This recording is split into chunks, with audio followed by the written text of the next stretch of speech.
Hello friends, स्वागत है आपका हमारे YouTube channel Sunilal type study पर। जैसा कि आज हमारा जो टॉपिक है भारत की संविधान सभा के बारे में है ये टॉपिक। तो एक एक पॉइंट करके देखेंगे बिल्कुल, और इस तरह से आप बिल्कुल वीडियो को देखिए, मतलब साथ में बोलते भी जाइए या फिर सुनते जाइए, आपको याद हो जाएगा बहुत जल्दी। इसकी नंबर 1 पॉइंट है संविधान सभा का गठन। संविधान सभा का गठन कैबिनेट मिशन 1946 की अनुशंसा पर किया गया। जो भारत का संविधान सभा है, भारत की संविधान सभा का गठन कैबिनेट मिशन 1946 की अनुशंसा पर किया गया। उसके बाद पॉइंट आता नंबर 2, कैबिनेट मिशन के अध्यक्ष पैथिक लॉरेंस थे। कैबिनेट मिशन के अध्यक्ष पैथिक लॉरेंस थे। दो अन्य सदस्य भी थे, जिसका नाम स्टेफार्ड क्रिप्स और AB अलेक्जेंडर था। उसके बाद अगला पॉइंट आता है संविधान सभा के गठन का विचार। संविधान सभा के गठन का विचार सर्वप्रथम स्वराज पार्टी ने प्रस्तुत किया। संविधान सभा के गठन का विचार सर्वप्रथम स्वराज पार्टी ने प्रस्तुत किया। उसके बाद अगला पॉइंट आता है संविधान सभा में कुल 389 सदस्य थे। संविधान सभा में कुल 389 सदस्य थे, जिनमें 15 महिलाएं थीं। संविधान सभा में कुल 389 सदस्य थे, जिनमें 15 महिलाएं थीं। उसके बाद आता है ये पॉइंट कि मतलब संविधान सभा की पहली बैठक कब हुई। तो संविधान सभा की प्रथम बैठक यानी पहली बैठक 9 दिसंबर 1946 को हुई। संविधान सभा की पहली बैठक या प्रथम बैठक 9 दिसंबर 1946 को हुई। इस प्रथम बैठक में ही सच्चिदानंद सिन्हा को अस्थायी अध्यक्ष चुना गया। इस प्रथम बैठक में ही सच्चिदानंद सिन्हा को अस्थायी अध्यक्ष चुना गया। मतलब जो सच्चिदानंद सिन्हा थे, इनके लिए मतलब एक दिन के लिए अध्यक्ष रहने के लिए कहा गया था। ये अस्थायी थे, मतलब एक दिन के लिए केवल है, फिर उसके बाद नहीं रहे। तो ये संविधान सभा के स्थायी अध्यक्ष के बारे में पूछा, मतलब क्वेश्चन ये इस प्रकार आता है कि संविधान सभा के अस्थायी अध्यक्ष कौन है और स्थायी अध्यक्ष कौन है। तो अस्थायी अध्यक्ष तो यहाँ पर हो गए सच्चिदानंद सिन्हा। उसके बाद अगले पॉइंट पर आते हैं नीचे। अगला पॉइंट है 11 दिसंबर को डॉक्टर राजेंद्र प्रसाद को प्रथम स्थायी अध्यक्ष चुना गया। 11 दिसंबर को डॉक्टर राजेंद्र प्रसाद को प्रथम स्थायी अध्यक्ष चुना गया, जो मतलब बाद में भारत के प्रथम राष्ट्रपति भी बने। 11 दिसंबर को डॉक्टर राजेंद्र प्रसाद को प्रथम स्थायी अध्यक्ष भी चुना गया, जो बाद में भारत के प्रथम राष्ट्रपति भी बने। तो ये पॉइंट आपके क्लियर हो गए होंगे। उसके बाद नीचे देख लेते हैं। उसके बाद है 29 अगस्त 1947 को डॉक्टर भीमराव रामजी अंबेडकर की अध्यक्षता में प्रारूप समिति का गठन किया गया। जो फ्रेंड्स आप भीमराव अंबेडकर की बात करते हैं, भीमराव अंबेडकर, तो भीमराव अंबेडकर का नाम यहाँ पर पूरा आया है डॉक्टर भीमराव रामजी अंबेडकर। तो 23 अगस्त 1947 को डॉक्टर भीमराव रामजी अंबेडकर की अध्यक्षता में प्रारूप समिति का गठन किया गया। फ्रेंड्स मैं ऐसे करके मतलब बोल रहा हूँ कि आपको भी याद होता जाएगा बिल्कुल अच्छी तरह से, और मैं तो वीडियो बना रहा हूँ, मेरा रिवाइज होता रहेगा। तो फ्रेंड्स वीडियो को पूरा देखते रहें, और अगर आपको थोड़ी सी भी हेल्पफुल लगे वीडियो तो इसको लाइक कर दें और दोस्तों के साथ शेयर कर दें। और मेरे लिए नहीं बट विकास भैया के लिए एक मतलब लाइक कर दें वीडियो, क्योंकि ये हस्तलिखित नोट्स जो हैं वो विकास भाई के हैं, विकास सर के हैं, जिन मतलब उस वजह से तो मतलब एक लाइक कर दें, हमारे लिए नहीं विकास भैया के लिए, जिन्होंने इसको लिखने में मतलब अपनी रातों की नींद को मतलब हराम मतलब वो किया है, कुर्बानी दी है रातों की नींद की। तो उनके लिए एक लाइक करते हैं। उसके बाद अगला पॉइंट आता है संविधान निर्माण में कुल मतलब संविधान का निर्माण हुआ संविधान के निर्माण में जो कुल टाइम लगा वो 2 वर्ष 11 माह 18 दिन लगे। क्वेश्चन इस प्रकार से आता है कि संविधान को बनाने में कुल कितना समय लगा या संविधान को लिखने में कितना समय लगा। तो संविधान निर्माण में कुल 2 वर्ष 11 माह और 18 दिन का समय लगा। उसके बाद अगला पॉइंट आता है 26 नवंबर 1949 संविधान सभा द्वारा संविधान को अंगीकार किया गया। 26 नवंबर 1949 संविधान सभा द्वारा संविधान को अंगीकार किया गया। उसके बाद अगला पॉइंट आता है 26 नवंबर को ही संविधान दिवस मनाया जाता है। ये पॉइंट यहाँ पर इम्पोर्टेंट आ जाता है। 26 नवंबर, पेन भी गड़बड़ कर रहा है। 26 नवंबर को ही संविधान दिवस मनाया जाता है। तो ये पॉइंट यहाँ पर क्लियर हुआ कि 26 नवंबर को ही संविधान दिवस मनाया जाता है। उसके बाद आता है मूल संविधान में 22 भाग, 395 अनुच्छेद और 8 अनुसूचियां थीं। मूल संविधान में 22 भाग, 395 अनुच्छेद और 8 अनुसूचियां थीं। डॉक्टर भीमराव रामजी अम्बेडकर को अगला पॉइंट यह है कि डॉक्टर भीमराव रामजी अम्बेडकर को संविधान का जनक कहा जाता है। डॉक्टर भीमराव रामजी अम्बेडकर को संविधान का जनक कहा जाता है। फ्रेंड्स, क्वेश्चन यहाँ से दो प्रकार के क्लियर हो गए कि डॉक्टर भीमराव अम्बेडकर का पूरा नाम क्या है। तो ये क्वेश्चन क्लियर हो जाएगा कि डॉक्टर भीमराव अम्बेडकर का पूरा नाम डॉक्टर भीमराव रामजी अम्बेडकर है। और ये आएगा कि संविधान का जनक किसे कहा जाता है, तो डॉक्टर भीमराव रामजी अम्बेडकर को ही संविधान का जनक कहा जाता है। उसके बाद अगला क्वेश्चन है डॉक्टर BN राव भारतीय संविधान सभा के सलाहकार थे। डॉक्टर BN राव भारतीय संविधान सभा के सलाहकार थे। उसके बाद अगला पॉइंट आता है संविधान सभा की अंतिम बैठक 24 जनवरी 1950 को हुई। संविधान सभा की जो अंतिम बैठक थी 24 जनवरी 1950 को हुई। संविधान सभा की अंतिम बैठक कब हुई, तो फ्रेंड्स ये संविधान सभा की जो अंतिम बैठक है ये 24 जनवरी 1950 को हुई। फ्रेंड्स, आप लोगों के पास नोट्स तो होंगे ही, तो आप ये कर लीजिए कि मतलब वीडियो को मतलब अगर आप देखना नहीं चाहते हैं तो आपके पास ईयरफोन होगी या फिर हेडफोन, मतलब ईयरफोन हेडफोन कोई होगी, वो आप लगा लीजिए कानों में और उससे मतलब वीडियो को सुनते रहिए और मैं मतलब जो बताता रहूँगा पॉइंट वो आप सुनते रहिए, आपको बिल्कुल क्लियर हो जाएंगे, याद हो जाएगा आपको। और अगर ऐसा ना करें तो फिर इसकी मतलब जो यूट्यूब पे मतलब जो वीडियो चल रही है इसका मतलब ऑडियो सुनते रहें। वीडियो अगर देखने की इच्छा ना हो तो इसको ऑडियो सुनते रहें, इसका ऑडियो ही आपके लिए बहुत इंपॉर्टेंट होगा। खासतौर पर ये जो पॉइंट है वो आपके क्लियर हो जाएंगे। उसके बाद अगला पॉइंट यहाँ पर आता है संविधान की प्रस्तावना या उद्देशिका। तो ये पॉइंट यहाँ पर आता है जवाहरलाल नेहरू ने 13 दिसंबर 1946 को संविधान सभा यहाँ पर है, संविधान सभा के सामने उद्देश्य प्रस्ताव संकल्प पेश किया जो 22 जनवरी 1947 को पास हो गया। यही संविधान की प्रस्तावना बना। फिर से एक बार देख लेते हैं। जवाहरलाल नेहरू ने 13 दिसंबर 1946 को संविधान सभा के सामने उद्देश्य प्रस्ताव संकल्प पेश किया जो 22 जनवरी 1947 को पास हो गया। यही संविधान की प्रस्तावना बना। उसके बाद अगला पॉइंट देख लेते हैं केशवानंद भारतीवाद 1973 में न्यायालय प्रस्तावना को संविधान का अंग माना और कहा कि इसमें संशोधन हो सकता है। केशवानंद भारतीवाद 1973 में न्यायालय प्रस्तावना को संविधान का अंग माना गया और कहा कि इसमें संशोधन हो सकता है। उसके बाद अगला पॉइंट है अभी तक प्रस्तावना में मात्र एक बार 42वें संविधान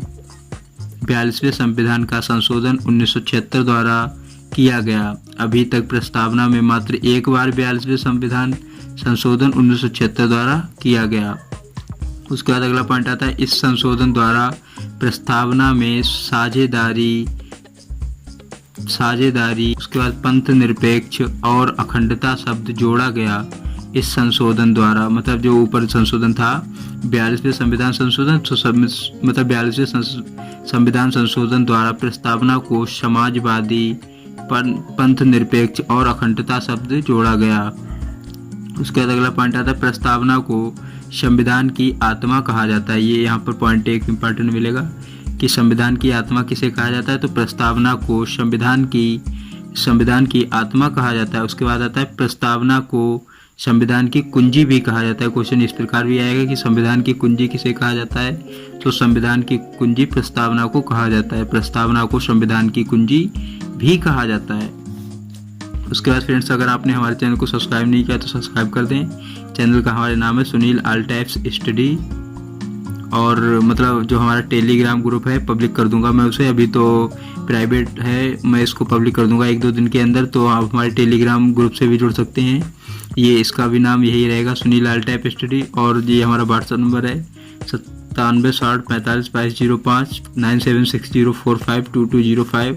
इस पर भी आप मतलब मैसेज मुझे कर सकते हैं, तो मैं आपको ग्रुप में जोड़ दूंगा, जिससे नई मतलब आने वाली वीडियो के बारे में आपको अपडेट मिलती रहेगी। और मतलब जो इम्पोर्टेंट PDF वो इसके मतलब टेलीग्राम और व्हाट्सएप के थ्रू आपको मिल सकते हैं। तो इस पर भी आप मैसेज कर सकते हैं और चैनल को सब्सक्राइब कर लें, क्योंकि अगर चैनल सब्सक्राइब कर लेंगे तो जो मैं नई वीडियो डालूंगा वो आपके पास पहुंच जाएगी नोटिफिकेशन का। उसके बाद अगला यहाँ पर आते हैं भारत की प्रमुख समितियाँ। वो भारत की प्रमुख समितियाँ तो नहीं, मतलब संविधान की प्रमुख समितियाँ।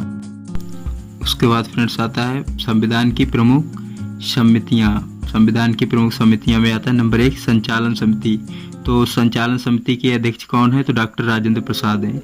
संचालन समिति के अध्यक्ष डॉक्टर राजेंद्र प्रसाद। तदर्थ झंडा समिति के अध्यक्ष डॉक्टर राजेंद्र प्रसाद हैं। तो संचालन समिति और तदर्थ झंडा समिति के अध्यक्ष डॉक्टर राजेंद्र प्रसाद हैं। उसके बाद संघ समिति या संघ संविधान समिति के अध्यक्ष जवाहरलाल नेहरू हैं। संघ समिति या संघ संविधान समिति के अध्यक्ष जवाहरलाल नेहरू हैं। उसका नंबर 4 आता है संघ शक्ति समिति। संघ शक्ति समिति के अध्यक्ष जवाहरलाल नेहरू हैं। संघ समिति और संघ संविधान समिति संघ शक्ति समिति के अध्यक्ष जवाहरलाल नेहरू हैं। उसके बाद प्रांतीय संविधान समिति। प्रांतीय संविधान समिति के अध्यक्ष सरदार वल्लभ भाई पटेल हैं। प्रांतीय संविधान समिति के अध्यक्ष सरदार वल्लभ भाई पटेल हैं। उसके बाद नंबर 6 आता है प्रारूप समिति। प्रारूप समिति के अध्यक्ष कौन है? तो प्रारूप समिति के अध्यक्ष डॉक्टर भीमराव अंबेडकर जी हैं। प्रारूप समिति के अध्यक्ष डॉक्टर भीमराव अंबेडकर हैं। इसका नंबर 7 आता है मौलिक अधिकारों व अल्पसंख्यक संबंधी परामर्श समिति के अध्यक्ष कौन है? तो ये सरदार वल्लभ भाई पटेल हैं। उसका नंबर 8 आता है मौलिक अधिकार उप समिति के अध्यक्ष कौन है? तो मौलिक अधिकार उप समिति के अध्यक्ष JB कृपलानी हैं। उसका नंबर 9 आता है अल्पसंख्यक उप समिति के अध्यक्ष कौन है? तो ये HC मुखर्जी हैं। फ्रेंड्स वीडियो को शेयर कर दें अगर आपको वीडियो अच्छी लगे तो। उसके बाद फ्रेंड्स यहाँ पर अगला टॉपिक ये है कि भारतीय संविधान की अनुसूचियाँ कितनी हैं। तो भारतीय संविधान की जो मतलब यहाँ पर अनुसूचियाँ हैं, ये 12वीं अनुसूची मतलब 12 अनुसूचियाँ हैं यहाँ पर। प्रथम से लेके 12 तक अनुसूची में बताऊँगा। उसके बाद एक राज्यों का पुनर्गठन कर लेंगे, फिर हम वीडियो यहीं पर रोकेंगे। बिकॉज ज़्यादा बड़ी अगर वीडियो हो जाती है तो फिर आप लोगों को मतलब इंटरेस्ट नहीं रहता है वीडियो देखने में। ये मुझे मतलब पता लगा है, आप देख के इसको हटा देते हैं, देखते नहीं है ज़्यादा देर तक, इसलिए मैं ज़्यादा बड़ी वीडियो नहीं करूँगा, 15-20 मिनट की वीडियो रखूँगा। तो यहाँ पर देख लेते हैं प्रथम अनुसूची। प्रथम अनुसूची के अंतर्गत भारतीय संघ के घटक। प्रथम अनुसूची के अंतर्गत भारतीय संघ के घटक यानी 28 राज्य और 8 केंद्र शासित प्रदेश आते हैं। प्रथम अनुसूची के अंतर्गत भारतीय संघ के घटक और 28 राज्य और 8 केंद्र शासित प्रदेश आते हैं। उसके बाद द्वितीय अनुसूची। द्वितीय सूची के अंतर्गत विभिन्न पदाधिकारियों के वेतन, मतलब विभिन्न पदाधिकारी विभिन्न मतलब पद पर जो तैनात सिपाही उपाही होते हैं उनके भत्ते और पेंशन के बारे में द्वितीय अनुसूची के अंतर्गत आता है, उनके भत्ते और पेंशन नॉनशन के बारे में। उसके बाद तृतीय अनुसूची। तृतीय अनुसूची के अनुसार विभिन्न पदाधिकारियों द्वारा ली जाने वाली शपथ।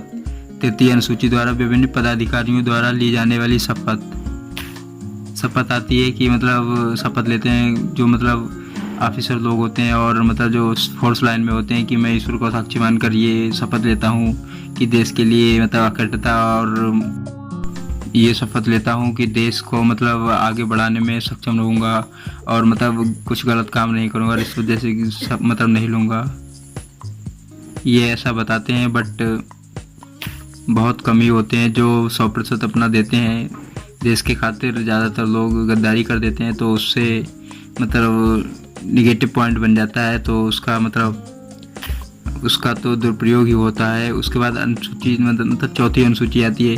इसके अंतर्गत विभिन्न राज्यों तथा संघीय क्षेत्रों का राज्य में प्रतिनिधित्व होता है, सीटों का बंटवारा होता है चौथी अनुसूची के अंतर्गत।